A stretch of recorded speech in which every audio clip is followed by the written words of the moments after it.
بصراحة أداء زيزو أمام البنزرتي التونسي أبهرني. أبهرني.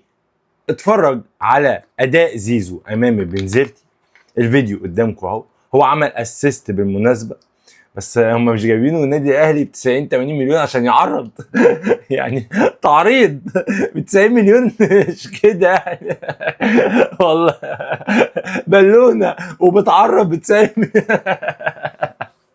ركز معايا عشان الكلام ده مهم جدا. اعتقد ان زيزو هيواجه ضغوطات كبيرة جدا جدا جدا في النادي الاهلي، لان هو في الزمالك، ركز معايا، في الزمالك ما كانش ليه بديل، فبيلعب الماتشات كلها.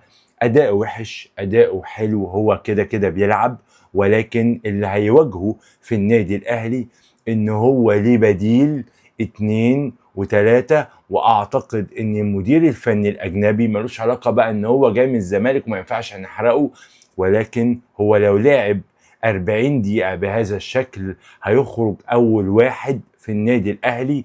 واعتقد ان هو ممكن يتحرق وممكن يحصل مشاكل كبيره جدا بسبب ادائه اللي فيه لعيبه في الاهلي افضل منه زي طاهر. بالمناسبه لايك وجهه نظركم في كومنتات، مهم جدا جدا الفيديو، فولو ومتابعه مهم جدا. سلام.